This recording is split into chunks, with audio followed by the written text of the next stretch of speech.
नमस्कार, बहुत स्वागत है आप सभी का। आप देख रहे हैं न्यूज इंडिया और आपके साथ मैं हूं मनीषा शर्मा। संसद में महिला आरक्षण बिल के गिरने के बाद से ही बीजेपी विपक्ष पर लगातार हमलावर है। बीजेपी विपक्ष को महिला विरोधी करार दे रही है तो वही विपक्ष भी इसे लोकतंत्र की जीत बताकर ये कह रहा है बिल 2023 में पास हो चुका है तो सरकार डीलिमिटेशन जोड़कर साजिश कर रही थी, षड्यंत्र कर रही थी। बीजेपी ने लगातार नारी शक्ति बंधन अधिनियम के संशोधन को बाधित करने का विपक्ष पर आरोप लगाया और बीजेपी का साफ कहना है कि सदन में उस प्रस्ताव को गिराने के खिलाफ देश भर में आक्रोश रैली निकाली जा रही है। यूपी में भी कांग्रेस, सपा समेत इंडिया गठबंधन के दलों का विरोध हो रहा है। तो वहीं सीएम योगी आदित्यनाथ ने एक रैली में सभा में कहा कि कांग्रेस हो या समाजवादी पार्टी, इनका चेहरा अलोकतांत्रिक है। वहीं अखिलेश यादव ने एक्स पोस्ट के जरिए बीजेपी पर निशाना साधा और ये कहा कि एक बार फिर से दूर दूर से लोगों को जुटाया जाएगा, एक नहीं बार बार झूठ बोलो का पाठ पढ़ाया जाएगा। तो लगातार सियासत इस पर गर्म है। उत्तर प्रदेश की राजधानी लखनऊ में आज जो तस्वीरें सामने आई और इस जन आक्रोश रैली की अगुवाई खुद मुख्यमंत्री योगी आदित्यनाथ ने की, कुछ रिएक्शंस आपको सुनवाते हैं। आज बहनों के नेतृत्व में आक्रोश मार्च कांग्रेस, सपा, टीएमसी, डीएमके के महिला विरोधी आचरण के खिलाफ जो देश भर में आज आम जन में और खासतौर पर आधी आबादी में आक्रोश है, उसका प्रतीक लखनऊ का यह आक्रोश मार्च बनेगा। हजारों की संख्या में बहनें आई हैं इस आक्रोश मार्च का हिस्सा बनने के लिए। आज की जो जन आक्रोश रैली थी वो इसी का सिंबल है कि सारी महिलाओं को बहुत गुस्सा है, बहुत आक्रोशित है वो इस बात से कि नारी शक्ति अधिनियम नहीं पास हुआ। और हमने पूरी तरह से इस रैली के माध्यम से ये भी बोला है कि हमारा समर्थन पूर्णतः आदरणीय प्रधानमंत्री यशस्वी नरेंद्र मोदी जी के साथ है और डेफिनेटली इसका खामियाजा भुगतना पड़ेगा विपक्ष को, पूरे विपक्ष को। देश भर में जितने चुनाव होंगे आप देखेंगे कि ये सारे विपक्षियों का सुपड़ा साफ होगा। इस पर हम चर्चा करेंगे। चर्चा के लिए कुछ खास मेहमान जुड़ रहे हैं, आप सभी का तारुफ उनसे करवा देती हूँ। हमारे साथ रत्नेश मिश्रा जी, नेता बीजेपी से जुड़ रहे हैं और कीर्ति निधि पांडे, प्रवक्ता समाजवादी पार्टी से हमारे साथ जुड़ रहे हैं। आगे जैसे मेहमान जुड़ते जाएंगे आप सभी का तारुफ उनसे करवाती हूँ। बहरहाल इन दोनों खास मेहमानों का स्वागत है और शुरुआत मैं रत्नेश जी आप ही के साथ कर लेती हूँ। रत्नेश जी, विपक्ष लगातार ये आरोप लगा रहा है कि भाई आप तो एक नैरेटिव सेट करने की कोशिश कर रहे हैं। बीजेपी महिला विरोधी असली तो बीजेपी ही है कि किस तरीके से अपने साजिश के तहत महिलाओं का इस्तेमाल बीजेपी कर रही है, इस पर क्या कहेंगे आप? आपको और साथी पैनलिस्टों को और देश की जनता को मेरी तरफ से जय श्री राम। देखिए, आज लखनऊ की सड़कों पर उतरी ये भीड़ नहीं बल्कि देश की आधी आबादी की आवाज थी जो विपक्ष को दिखाई और सुनाई दोनों पड़ी। भारतीय जनता पार्टी ने सदैव नारी शक्ति को सम्मान दिया है। माननीय प्रधानमंत्री नरेंद्र मोदी जी ने महिलाओं को निर्णय लेने की प्रक्रिया की मुख्य धारा में लाने के लिए काम किया। ये जो रैली आज लखनऊ में दिखी, ये रैली महिलाओं के अधिकारों के लिए जन आंदोलन के रूप में है जिसे हम देख रहे हैं। अब दूसरी बात, विपक्ष ने महिला आरक्षण के मुद्दे पर बार बार राजनीति की। जब मौका आया तो समर्थन नहीं दिया। जो महिलाओं की हक की बात करते थे अब वो संसद में चुप हो गए। भाजपा जो है वो 33% आरक्षण के लिए प्रतिबद्ध है और माननीय प्रधानमंत्री जी और माननीय मुख्यमंत्री पूज्य गुरुदेव योगी आदित्यनाथ जी महाराज ने आज जो महिलाओं की इस आक्रोश रैली का जो नेतृत्व किया, उससे भारतीय जनता पार्टी की प्रतिबद्धता एकदम स्पष्ट हो जाती है। हमने वादा किया है और हम वादा करके भी दिखाएंगे। और ये महिलाएं केवल 1, 2, 3, 10, 15 नहीं, लगभग 10 से 15 हजार महिलाएं थी और महिलाओं की ये भागीदारी इस बात का भी प्रमाण है कि महिलाएं भारतीय जनता पार्टी के इस विधेयक के साथ थी, इस संविधान संशोधन के साथ थी। लेकिन विपक्ष ने नकारात्मक राजनीति करते हुए तो महिलाओं के सदन में पहुंचने के मार्ग को बाधित कर जरूरत पड़ गई ना। इसके लिए आपको प्रधानमंत्री ने तो संबोधित कर दिया था, राष्ट्र के नाम संबोधन दे दिया, लेकिन सड़कों पर आपको फिर महिलाओं की भागीदारी चाहिए, महिलाओं की जनसंख्या चाहिए, उनका विरोध दर्ज करवाने के लिए आपको चाहिए कि हाँ भाई लोग जो आए वो भीड़ में आए। अखिलेश यादव कह रहे हैं एक बार फिर से दूर दूर से लोगों को बुलाया जा रहा है और बार बार झूठ बोलो का पाठ पढ़ाया जा रहा है। अनीता जी, ये महिलाएं कोई लंदन से तो आई नहीं। हाँ। ये महिलाएं कोई पाकिस्तान से तो आई नहीं। ये महिलाएं कोई नेपाल से तो आई नहीं। हाँ, एक डिबेट महिला में बात कर रहा हूं। किसी भी जगह की हो, वो इसी देश की नागरिक है। एक डिबेट में इसी खाली देश की नागरिक है। अरे भाई साहब, माइक ऑफ करके बतियाइए, थोड़ा सा प्रोफेशनल हो जाइए। वो महिलाएं सब इसी देश की नागरिक हैं और संसद में जब किसी वर्ग को आरक्षण दिया जाता है तो पूरे देश में लागू किया जाता है। ठीक है। यहाँ तो पूरे देश के महिलाओं की बात है ना, क्या केवल उत्तर प्रदेश की महिलाओं की बात थोड़ी ना है। और समाजवादी पार्टी के मुखिया को ये बात समझनी होगी कि आपको आपके सदन में जो विरोध किया वो आपने केवल उत्तर प्रदेश की महिलाओं का नहीं किया, कांग्रेस ने केवल उत्तर प्रदेश की महिलाओं का नहीं किया, उन्होंने संपूर्ण भारत की नारी शक्ति का विरोध किया और ये बताया कि भारतीय जनता पार्टी को क्यों संख्या बल की जरूरत थी, माननीय प्रधानमंत्री जी के 400 पार के नारे की क्यों जरूरत थी, क्यों हमें 2/3 से ज्यादा बहुमत की जरूरत थी और क्यों हम ये चाहते थे, ताकि नारी शक्ति को मजबूत बनाने के लिए हमें किसी भी नारी विरोधी दल या नारी विरोधी व्यक्ति का समर्थन न लेना पड़े। पॉलिटिकल एनालिस्ट के तौर पर सर मैं आपका स्वागत करती हूँ। मैं आपका रुख करूँ लेकिन उससे पहले मैं जरा कीर्ति पांडे जी का रुख कर लेती हूँ। कीर्ति जी, समाजवादी पार्टी ये कह रही है कि भाई दूर दूर से लोगों को जुटाया गया है और फिर बार बार झूठ बोलो का पाठ पढ़ाया जा रहा है। ये महिलाएं तो देश की है ना, कहीं बाहर की महिलाएं नहीं। रत्नेश जी तो कह रहे हैं कि भाई कोई महिलाएं लंदन की थोड़ी ना आई है, ये तो देश की महिलाओं का बिल था, उनके अधिकार को आगे बढ़ाना था, उनके नेतृत्व को आगे बढ़ाना था। जो विपक्ष ने लामबंद तरीके से उसका विरोध किया और नहीं वो उनके अधिकार में जा पाया, तो ये महिलाएं तो देश की है ना, दूर दराज से कौन लोग जुटा लिए गए? मनीषा जी, हमारे नेता आदरणीय अखिलेश यादव जी ने लगातार सदन के अंदर कहा कि हम महिला आरक्षण बिल के साथ खड़े हैं। और ये जो ट्वीट्स है आदरणीय अध्यक्ष जी का, जो उत्तर प्रदेश के तमाम जनपदों से महिलाओं को एकत्रित किया गया और गुमराह करके प्रदर्शन कराया जा रहा भारतीय जनता पार्टी का, सवाल यह है कि 2023 सितंबर 2023 20 सितंबर 2023, आपको भी तारीख बता रहा हूं कि देश की सबसे बड़ी पंचायत लोकसभा में महिला नारी शक्ति अधिनियम बिल पास हुआ था, महिला आरक्षण बिल पास हुआ था, 33% आरक्षण देने की बात हुई थी और देश के सभी सांसदों ने एक स्वर से एक बहुमत से उस बिल का समर्थन किया था।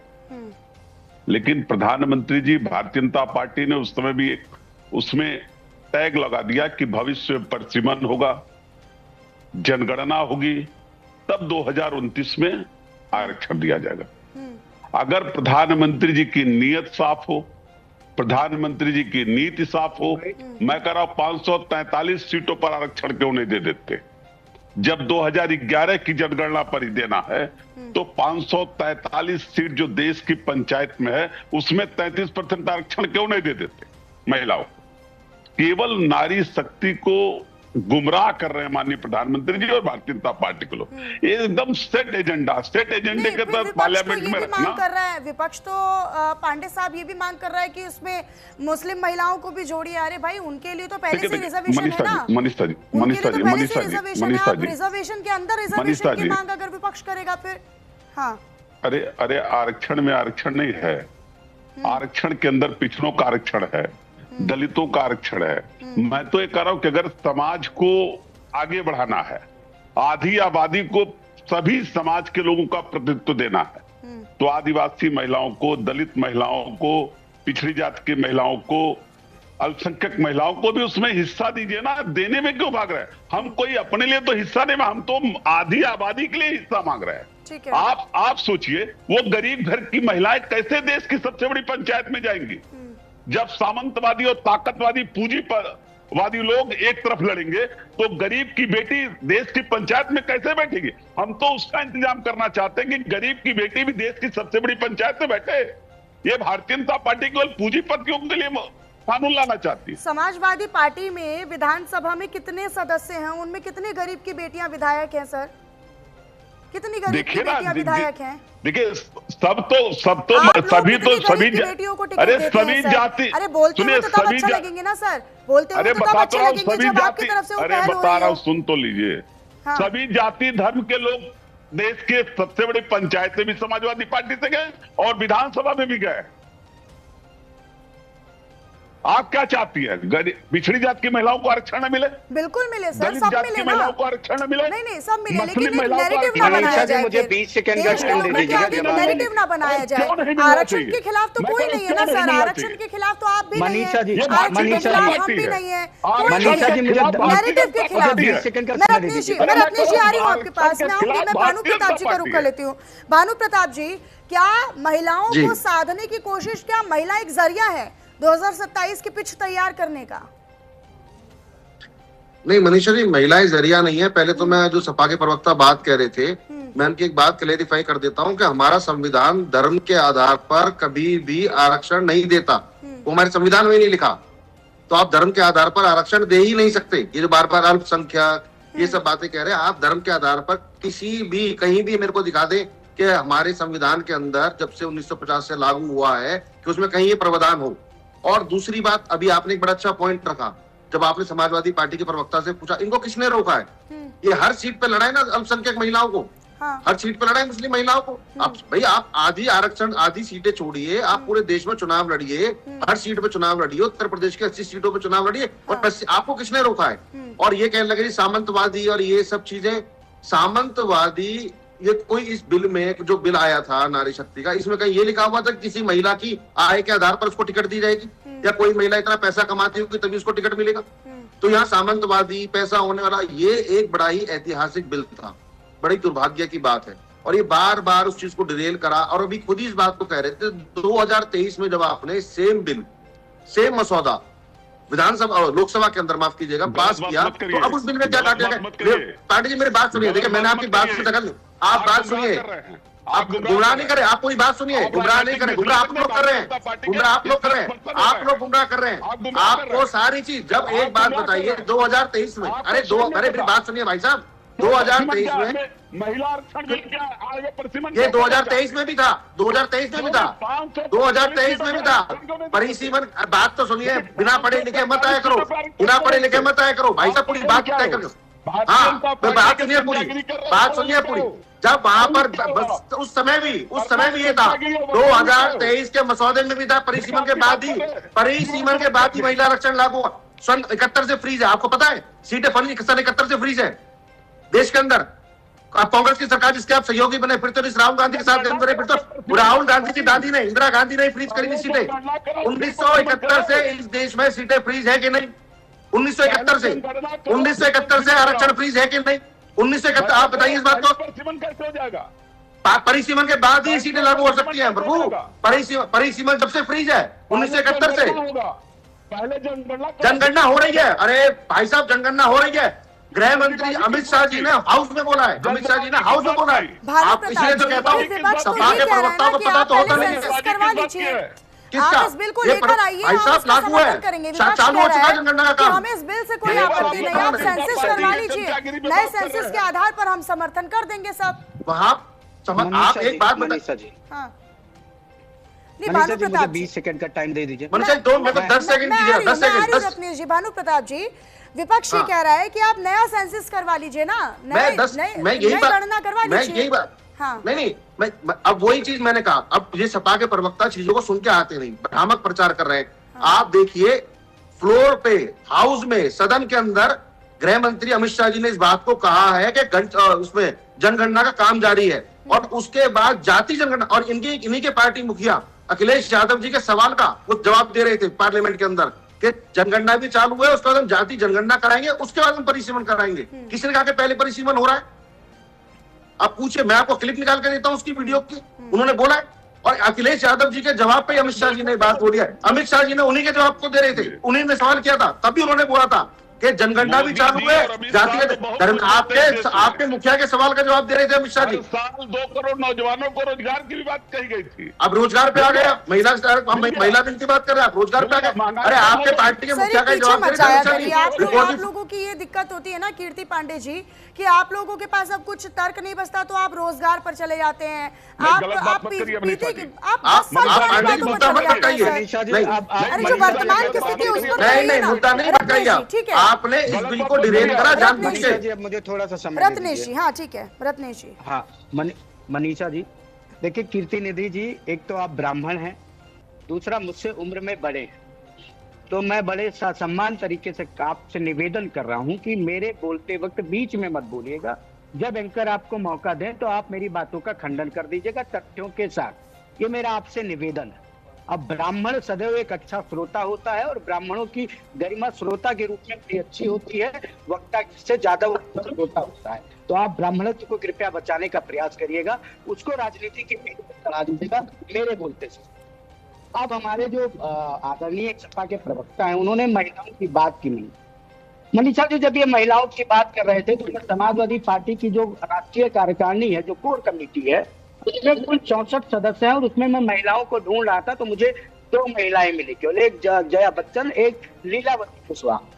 फिर मैंने इनकी पार्टी की राष्ट्रीय महासचिवों की लिस्ट देखी, उसमें 17 राष्ट्रीय महासचिव हैं, महिला शून्य है। फिर मैंने इनकी पार्टी की राष्ट्रीय सचिवों की सूची देखी, उसमें 16 राष्ट्रीय सचिव हैं, महिला शून्य है। फिर मैंने इनकी पार्टी की राष्ट्रीय उपाध्यक्षों की लिस्ट देखी, उसमें महिला शून्य है, टोटल 15 लोग हैं। फिर मैंने समाजवादी पार्टी के स्थापना काल से ये देखा कि कितनी महिलाएं उसकी प्रदेश अध्यक्ष या राष्ट्रीय अध्यक्ष बनी, वहां पर भी संख्या शून्य है। तो जहां आप सीधे सीधे महिलाओं को प्रतिनिधित्व दे सकते हैं, जहां आप सीधे सीधे महिलाओं को लाके राजनीतिक रूप से मजबूती दे सकते हैं अपने संगठन में, वहां तो आपने पूरा नील बटा सन्नाटा कर रखा है। और अभी सबसे रोचक बात मनीषा जी, आपने एक सवाल पूछा था कि समाजवादी पार्टी से कितनी महिलाएं सदन में, लोकसभा या विधानसभा में, उसकी भी बड़ी रोचक कहानी है। इनके यहाँ इनके कुल विधायकों की संख्या का 5% भी महिला नहीं है और कुल सांसदों की संख्या का भी 5% महिलाएं नहीं है। तो महिलाएं पार्टी में है कहाँ? या तो वो संगठन में है, ना तो वो सांसद है, ना तो वो विधायक है। तो आप तो महिलाओं की कीर्ति निधि भी ना ही बोले, क्योंकि डेटा पे जब आप लोगों से बात की जाएगी तो आप वहां पर शून्य। अब ये जो बात कर रहे थे कि परिसीमन किया जा रहा है, तो कीर्ति निधि पांडे जी, परिसीमन पर 2026 तक की रोक थी, 2026 में वो रोक समाप्त हो जाएगी। उसके बाद परिसीमन को ना तो अखिलेश यादव रोक पाएंगे, ना राहुल गांधी रोक पाएंगे, ना कोई रोक पाएगा, क्योंकि परिसीमन 2026 के बाद होगा ही होगा। और परिसीमन होना जरूरी है मनीषा जी। मैं जिस विधानसभा में पैदा हुआ हूं मनीषा जी, पिछले 30 सालों से वो विधानसभा, मेरी 30 साल उम्र है और मेरी उम्र में छोड़ लीजिए, मैंने अपनी विधानसभा को कभी भी सामान्य विधानसभा होते हुए नहीं देखा। मतलब जिस ओबीसी की कीर्ति निधि जी इतनी वकालत कर रहे हैं, जिस क्या कहते हैं अल्पसंख्यक की इतनी वकालत कर रहे हैं कीर्ति निधि जी, मेरे विधानसभा से पिछले 30 सालों में ना तो ये कोई ओबीसी संवैधानिक तौर पर चुनाव लड़ने के लिए क्या कहते हैं योग्य हुआ, ना कोई क्या कहते हैं अल्पसंख्यक हुआ। और समझ तो इनके एजेंडे में है ही नहीं, कहीं पीडीए में समझ कहीं आता नहीं। मैं तो ये मानता हूँ कि ब्राह्मण क्षत्रिय वंश की तो समाजवादी पार्टी बात ही नहीं करती। कहाँ चला गया आपका ओबीसी का प्रेम और कहाँ चला गया आपका क्या कहते हैं अल्पसंख्यक प्रेम। तो ये जो आप लोग राजनीतिक एजेंडा सेट करके बैठते हैं, जो गुमराह करते हैं, अभी भानु प्रताप जी ने कहा कि आप तथ्यों पे बात करिए, आप गुमराह मत करिए। और अगर कीर्ति निधि जी आप इतने महिलाओं के समर्थक हैं तो आज अखिलेश यादव से कहिए तो अपनी राष्ट्रीय कार्यकारिणी में महिलाओं की सदस्य संख्या बढ़ाकर 50% से ज्यादा कहे और राष्ट्रीय महासचिवों की संख्या 50% से ज्यादा करे, राष्ट्रीय उपाध्यक्ष और राष्ट्रीय सचिवों की संख्या 50% से ज्यादा करे। और एक डाटा मैं मनीषा शर्मा जी आपके माध्यम से और देना चाहता हूं, इन्हीं के गठबंधन के साथी केसी वेणुगोपाल ने इसी लोकसभा में जब बहस हो रही थी तो उन्होंने कहा कि महिलाओं को 33% क्यों, 50% आरक्षण होना चाहिए। माननीय गृह मंत्री जी ने सदन में कहा कि 1 घंटे तक सदन की कार्रवाई रोकिए, मैं 50% आरक्षण का बिल बनवाकर विधेयक लाकर प्रस्तुत करता हूं, करिएगा आप सपोज। तब ये लोग अब्बा डब्बा झब्बा करने लगे। तो झूठ फरेब, आप सत्ता से दूर हैं, नहीं आने वाले। और अब तो आपने देश की आधी आबादी का मार्ग बाधित किया है, अब तो आप कतई नहीं आने वाले। कीर्ति निधि पांडे जी, कतई नहीं आने वाले। कीर्ति निधि पांडे देखिए ऐसा है रत्नेश जी, समाजवादी पार्टी का डाटा दिया, थोड़ा भारतीय जनता पार्टी का भी डाटा दे देते। वो आप कर लीजिए, मुख्यमंत्री हैं, वो आप बता कर रहा। लीजिए, वो आप कर अरे लीजिए, सर वो आप मारियो कर सुन लो लीजिए। भाई, सुन लो। अब ब्राह्मण तो खत्म हो गया, बीच में बोलना शुरू कर दिए। ज्ञान दूसरों को देना ज्यादा आसान था। नहीं, मैंने सीख सपा लो। का बताया तो आप भाजपा नहीं, का अपने भी ज्ञान सीख लो, आप अपने भी ज्ञान सीख आप ही लो। बता दीजिए। नहीं, लेकिन अरे आप उन्होंने ज्ञान से आपको चुप रहो, खामोश रहो। शांतिपूर्ण तरीके से सुना है, तो तो आपसे भी ये अपेक्षा की जाती है ना कि आप भी तो मिश्रा ही लगा रहे हैं अपने नाम के आगे। कितने मुख्यमंत्री बनाए हो महिला? और रेगुलेशंस तो आप पे भी वही लागू भारतीय होते जनता थे। पार्टी ने कितना मुख्यमंत्री महिला बनाया? संगठन में कितने प्रतिशत महिलाओं को दिया? अरे एक महिला मुख्यमंत्री बना पाए हो 21 मुख्यमंत्री में? और शर्म नहीं आती? आप बात करो, गुमराह करो देश के लोगों को। सपा ने पिछड़ी की कितने महिला वकालत तो मैं मुख्यमंत्री बना करूंगा। दिए? फिर शर्म करो यार, शर्म करो। बीच बीच में बोल रहे हो बार बार। नहीं, कीर्ति पांडे जी नहीं शर्म आती। अब ठीक है, अब उन्होंने डाटा रख दिया कि आपके यहाँ पर कितना प्रतिनिधित्व आप महिलाओं को देते हैं, तो तो आप भी डाटा तो यही देना काउंटर कर पड़ेगा। देंगे कि भाई इनको आप आईना तो बता दीजिए दिखाना आप पड़ेगा। कितना अरे प्रतिनिधित्व कर इनको देते आईना तो हैं। दिखाना मेरा पड़ेगा सवाल इनको। ये है कि आप प्रतिनिधित्व को मनीषा जी, आईना तो लेकर दिखाना अगर पड़ेगा इतनी बड़ी भारतीय जनता लड़ाई पार्टी लड़ रहे हैं या आप लोकसभा में भारतीय राज्यसभा में जनता वो बिल पार्टी नहीं को- पारित होने दे रहे हैं, तो उसका अरे आप आधार गजब क्या है? बात कर फिर रहे हैं। आप कहाँ पर प्रतिनिधित्व दे रहे हैं मैं- महिलाओं को? मेरा सवाल का जवाब दीजिए ना आप। देखिए लगातार नारी शक्ति बंधन अधिनियम बिल तो पास है। मैं तो कह रहा हूं ये हितैषियत तो 543 सीटों पे क्यों नहीं दे देते आरक्षण? अगर ये महिलाओं को 33% आरक्षण देना चाहते हैं मोदी जी, अमित शाह जी, तो 543 सीट है ना लोकसभा की, उसी पे आरक्षण जारी कर दिए होते हैं। 2023 से पास किए, 24 में चुनाव करा देते उस पे, क्यों नहीं कराया? भानु प्रताप जी वो ये कह रहे हैं, कीर्ति निधि पांडे जी कह रहे हैं कि भाई अगर आप लोगों को महिलाओं को आरक्षण ही देना है 33% का, तो फिर आप जो मौजूदा लोकसभा की सीटें हैं 543 उन्हीं पर क्यों नहीं दे देते? क्या आपत्ति है फिर? विपक्ष इसी चीज को हल्ला मचा रहा है। यही मैं चाहूंगा कि सपा के प्रवक्ता थोड़ा शांति से सुने, ठीक है जी? सुना देते आपको एक बड़ी न्यूट्रलिटी की बात बताओ, बिल्कुल बात बताओ। 2023 आरक्षण का बिल आया 33% का, तो सर्वसम्मति से पार्लियामेंट में पास हुआ। हाँ। और 2023 सर आपकी आवाज थोड़ा नहीं, आपकी आवाज कट कट कर आ रही है। मुझे लगता है शायद आपकी साइड से कोई नेट इशू हो रहा होगा या नेटवर्क इशू है, आप उसे प्लीज रेक्टिफाई कीजिए। फिर मैं आपके पास वापस लौटती हूँ। रत्नेश जी, अब जिस तरीके से पूरा विपक्ष एक नैरेटिव बना रहा है, कांग्रेस भी पूरी तरीके से एक्टिव है, 29 शहरों में आज लगातार प्रेस कॉन्फ्रेंसेस कर रही है, कांग्रेस भी है, समाजवादी पार्टी भी लगातार एक नैरेटिव बना रही है। समाजवादी पार्टी कह रही है कि भाई दूर दूर से लोग जुटाए जा रहे हैं और फिर से झूठ बोलो का पाठ पढ़ाया जा रहा है। ये सब नैरेटिव जो है वो 2027 के चुनाव को प्रभावित करेंगे ही ना। महिलाओं का वोट मिलना, आधी आबादी का समर्थन मिलना, ये तो पक्ष के लिए भी उतना ही महत्वपूर्ण है और विपक्ष के लिए भी उतना ही महत्वपूर्ण है। दोनों एक दूसरे का नैरेटिव सेट करने की कोशिश नहीं कर रहे हैं क्या सड़कों पर अपने अपने फायदे के लिए? देखिए मनीषा जी, अभी हमारे समाजवादी पार्टी के साथी प्रवक्ता ने कहा कि आपने कितने, सुश्री उमा भारती जी भारतीय जनता पार्टी से मुख्यमंत्री रही, की सबसे बड़ी नेता बहन कुमारी मायावती जी जब पहली बार मुख्यमंत्री, वो आपकी पार्टी की नहीं है, जनता वो आपकी पार्टी पार्टी की नहीं है। मुख्यमंत्री कीर्ति निधि गुमराह पांडे कर रहे हो जी, बैठ के। कीर्ति अब आप वर्तमान पर रहेंगे या फिर आप पास्ट में जाएंगे? तो फिर जब मैं पूछने लग जाऊंगी कि आप बता दीजिए अपने वर्तमान की स्थिति या आप बता दीजिए अपने पीछे पास्ट की स्थिति, तो आप फिर नील बटे सन्नाटा हो जाएंगे, फिर आपके पास शून्य के अलावा कुछ नहीं बचेगा। तो फिर मनीषा जी आप और रत्नेश जी और भानु प्रताप जी तो मिलकर डिबेट कर लीजिए ना। नहीं, बताइए नहीं, देश नहीं, की मैं ये जनता नहीं को कह रही हूँ, कि सर। विपक्ष नहीं काम कर रहा है। अरे आप सुनने तो दीजिए ना, आप अरे मैंने कहा दोनों ना एक दूसरे पर बोल रहे हैं ना सर। बताओ ना कितने मुख्यमंत्री हैं। अरे आप महिला दोनों एक है। दूसरे पे बोलेंगे ना सर, मैं कैसे अलाउड कर दूंगी? नहीं, अगर हमको नहीं सुनना है तो हमको हटा दीजिए। अरे सर दो मैंने लोग आपको हैं, पूरा डिबेट कर वक्त लीजिए। दिया ना, मैंने तो आपको पूरा वक्त दिया ना। अब आप बीच में अगर पॉइंट करेंगे या बीच में बोलेंगे तो फिर तो मेरा फर्ज बनता है ना आपको टोकना। आपने उम्मीद की कि रत्नेश मिश्रा जी आपके बारे में ना बोले, तो आपसे भी यही उम्मीद की जाएगी ना सर। उसके पहले तो मैं शांति से सुना था, उसके बाद भी रत्नेश मिश्रा बोले जा रहे थे। रत्नेश जी जल्दी से अपनी बात आप पूरी कीजिए सर, 20 सेकंड में, फिर मैं भानु जी के पास जा रही हूँ।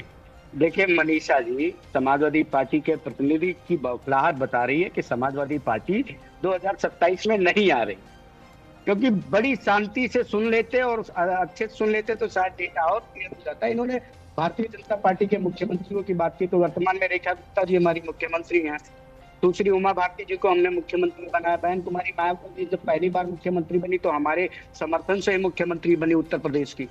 और जब दूसरी बातें करते हैं तो उसको तो एक डेटा देना चाहिए था मनीषा जी। मैंने इनके पार्टी के स्ट्रक्चर का डेटा दिया था, कितने राष्ट्रीय महासचिव हैं, कितने महासचिव हैं, कितने उपाध्यक्ष हैं, राष्ट्रीय कार्यकारिणी कितने, राष्ट्रीय कार्यकारिणी में तो जो दो महिलाएं थी उनका नाम भी मैंने बताया था। कीर्ति निधि जी को अच्छा खासा समय मिला था। आज तो सब कुछ डिजिटल है, वो थोड़ा सा अगर गूगल कर लेते तो मेरी पार्टी में क्या कहते हैं राष्ट्रीय कार्य समिति में कितनी महिलाएं हैं, कितनी राष्ट्रीय उपाध्यक्ष है, कितनी राष्ट्रीय महासचिव है, कितनी क्या कहते हैं राष्ट्रीय मंत्री हैं, सबका डेटा आ जाता, खुद ही बता देते हमको वो। लेकिन इतना भी नहीं कर पाए। मतलब समाजवादी पार्टी जरा सा भी होमवर्क नहीं कर पाती। अब ट्विटर पर इनके, क्योंकि इनके नेताजी अब ट्विटर वाले मुख्यमंत्री बन के रह गए। अखिलेश यादव जी केवल ट्विटर पर बोलेंगे, ट्विटर पर ट्वीट करेंगे, ग्राउंड पे समाजवादी पार्टी नहीं जाएगी, कतई नहीं जाएगी। तो ट्विटर से आप भारतीय जनता पार्टी को नहीं हरा पाएंगे कीर्ति पांडे जी। तो आप ट्विटर पर बात करते हैं और हम पन्ने पर जाके, वोटर लिस्ट का जो पन्ना होता है उस पे जाके बात। अब देखिए मैंने बताया तो शायद कीर्ति जी गूगल करने लगे। अब समाजवादी पार्टी का प्रवक्ता भारतीय जनता पार्टी के प्रवक्ता के बताए अनुसार काम कर रहा है। अब आप मनीषा जी समझ लीजिए समाजवादी पार्टी का ऑर्गेनाइजेशनल स्ट्रक्चर और मानसिक जो क्या कहते हैं विचारधारा है वो कितनी मजबूत है और कहाँ है। अब इससे ज्यादा मैं नहीं बोलूंगा, नहीं तो समाजवादी पार्टी के प्रवक्ता बुरा मान जाएंगे। भानु प्रताप जी, आपकी आवाज, हाँ अब बोलिए। तो उत्तर में ये कहना बहुत करेक्ट बात है। 2023 आज बता रहा है कि ये महिला आरक्षण के आप पे बिल आए हैं, परिसीमन करते हैं। 2023 में जब ये बिल आया सर, ऑडियो में फिर से दिक्कत आ रही है सर, आपके ऑडियो में दिक्कत आ रही है सर। दोबारा कनेक्ट करता हूँ। अभी आ रही है आवाज? नहीं सर, अभी आवाज। ईयरफोन अगर लगाए हो तो निकाल दीजिए भानु जी, ईयरफोन लगा के मत बोलिए, बिना ईयरफोन के बोलिए, आ जाएगी। अभी कुछ समय पहले तक बिल्कुल सही आ रही थी सर। मैं थोड़ा सा क्षेत्र में हूँ तो थोड़ा ऐसा यहाँ पर कनेक्टिविटी का होता है इशू। अभी आ रही है आपको आवाज? नहीं सर, नहीं अभी नहीं आ रही है, अभी नहीं आ रही है सर। मैं दोबारा कनेक्ट, हाँ बिल्कुल सर, ठीक है, आप दोबारा से रिकनेक्ट कीजिए। कीर्ति पांडे जी, अभी जब हम विधानसभाओं की बात करते हैं, हम संसद की बात करते हैं, तो फिर महिलाओं का प्रतिनिधित्व अभी भी बहुत हद तक कम है।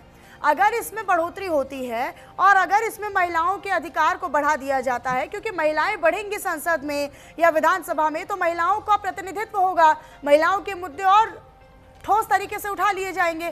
तो इसमें विपक्ष को आपत्ति क्या है? बीजेपी कह रही है कि आप महिला विरोधी हैं, आप इस टैग के साथ आगे चलना चाहेंगे क्या? अभी 27 में चुनाव है, अब बीजेपी के पास मौका मिल गया ना सर आपको बोलने का, महिला विरोधी। देखिए मनीषा जी, भारतीय जनता पार्टी के नेता बता रहे थे कि 27 में हम चुनाव नहीं जीतने वाले। इनका अहंकार इनके सर चढ़ के बोलता है। 24 में इसी तरीके से बोल रहे थे कि 80 की 80 सीट जीतेंगे। जनता ने 24 में हाफ किया और 27 में भारतीय जनता पार्टी को साफ कर देगी, क्योंकि जो Bharatiya Janata party pre plan के तहत महिला आरक्षण बिल के नाम पे नारी शक्ति को नारा बनाने का प्रयास कर रही है, वो विपक्ष नहीं होने देगा। और ये भारतीय जनता पार्टी के लोग बड़े काबिल लोग हैं। इनके मुख्यमंत्री कल क्या कर रहे थे बंगाल में कि स्वामी विवेकानंद जी ने कहा है कि तुम मुझे खून दो, हम तुम्हें आजादी देंगे।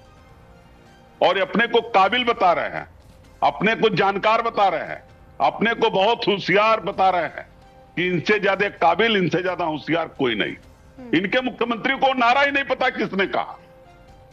नेताजी सुभाष चंद्र बोस का नारा स्वामी विवेकानंद से बता रहे। और समाजवादी पार्टी के नेता आदरणीय अखिलेश यादव ने बहुत स्पष्ट रूप से कहा कि हम नारी शक्ति के साथ है, महिला आरक्षण बिल के साथ है। 2023 से बिल आया था, हमने उसको सर्वसम्मति से समर्थन दिया था, उसको पास किया था। अब जो सवाल खड़ा किया पार्लियामेंट के अंदर हमारे नेता ने कि महिला आरक्षण बिल आए, पहले जनगणना हो, जनगणना के बाद परिसीमन हो, परिसीमन के बाद आरक्षण तय हो, और अगर भारतीय जनता पार्टी महिलाओं की जांच करे, भगवान परशुराम जयंती पे छुट्टी कैंसिल करने वाले बात नवीन जी को बोलने लीजिए ना, प्लीज सर, नवीन जी को बोलने लीजिए। मनीषा जी, ये बिल्कुल अपने आप में ब्राह्मण पिछड़े अलग आता है। ब्राह्मण कहाँ है पीडीए में? नहीं, पीडीए में ब्राह्मण कहाँ है? भाई मेरा टाइम सर, समय की कमी है, सब सुन लीजिए ना प्लीज। आप तो तुम समाजवादी पार्टी ठीक है सर, प्लीज रत्नेश जी, हो गया प्लीज नवीन अरे जी भाई, बोले ना प्लीज, नवीन जी की बारी है ना सर प्लीज नवीन जी बोलिए। कहाँ घूम रहे हैं? इसी सरकार में छोटियां खींची गई पीडीए ब्राह्मणों में। की। बात मत करो, पांडे जी नहीं बात आते मत पीडीए करो। में, मिश्रा जी नहीं आते बात पीडीए मत करो। में, दुबे जी नहीं आते पीडीए में। अरे तो आज की तरह जो छोटियां खींच के पीटी जा रही है ब्राह्मणों को, ऐसी सरकार भी नहीं चाहिए ब्राह्मणों को। जिस सरकार में ब्राह्मणों की चोटियां खींची जाए, शंकराचार्य अपमानित हो, आप समाजवादी पार्टी के एजेंडे में है ही नहीं। जनता पीडीए का जो संवैधानिक मतलब निकल कर आता है, पिछड़ा दलित और अल्पसंख्यक, ब्राह्मण में तो पिछड़े में आता है संवैधानिक तौर पे, ना दलित में ना अल्पसंख्यक में। ठीक है सर, ठीक है, ये अब अच्छा है कि आपको भी समाजवादी पार्टी का संविधान भी पता है। मेरे पास आखिरी 2 मिनट है सर, मैं 2 मिनट में नवीन जी का अरे भाई, भारतीय जनता पार्टी बात मुझे नवीन बोल- जी का ओपिनियन लेना चाहती हूँ सर। आप बात मत करो। संवैधानिक तौर पर पिछड़े वर्ग बात में मत आते करो हैं कि रत्नेश दलित में मिश्रा। आते हैं कि ठीक ना? अल्पसंख्यक में आते हैं, बताइए। आपकी सरकार ब्राह्मणों से पूछ रहा हूँ, अरे आपसे पूछ रहा हूँ, जो सरकार ब्राह्मणों की चोटियां खींचे, जो शंकराचार्य को अपमानित करे, जो शंकराचार्य को अपमानित करे, जिसका पट्टाभिषेक भी नहीं सर्टिफिकेट हुआ, दो वो दे। शंकराचार्य आज सर्टिफिकेट दो दे। पट्टाभिषेक पर यही देश के अहंकारी सबसे है, उच्च यही बड़े अहंकार न्यायालय है। इसी अहंकार का नाश करेगी भारतीय कौन सा जनता शंकराचार्य? भारत की जिस जनता प्रकार आपको इसी फर्जी अहंकार तरीके का से नाश समाजवादी करेगी। पार्टी प्रयोग कर रही है, आपका नाश उसी प्रकार से वो जनता फर्जी करेगी। शंकराचार्य समाजवादी जिस तरह पार्टी का है। 24 में साहब, जिस इसीलिए तरह 24 में आ रहे हैं, उसी तरह 27 में 27 इसमें आते हैं ठीक है सर। प्रतिनिधि जी, मैं इतना जानना चाहता हूँ कि बोलो मत। पांडे जी पिछड़े वर्ग में बोलो आते मत, हैं, जो दलित ब्राह्मणों वर्ग में को आते हैं, अपमानित कि करने अल्पसंख्यक वाले वर्ग में आते हैं। ब्राह्मणों की कितना चोटियां विपक्ष के खींचने खिलाफ वालों भिड़ा की पाएगी या सरकार नहीं, नहीं और चाहिए। इसका कितना फायदा नहीं बीजेपी चाहिए। को होगा नहीं और चाहिए। कितना नहीं नुकसान चाहिए ऐसी विपक्ष सरकार। को होगा, ऐसी ये आने वाला सरकार जो नहीं समय चाहिए। बताएगा। ठीक है, बहुत शुक्रिया सभी मेहमानों का हमारे साथ जुड़ने के लिए, इस पर चर्चा करने के लिए। और फिलहाल इस चर्चा के साथ इस बुलेटिन में भी इतना ही। आप बने रहिएगा न्यूज इंडिया के साथ। नमस्कार।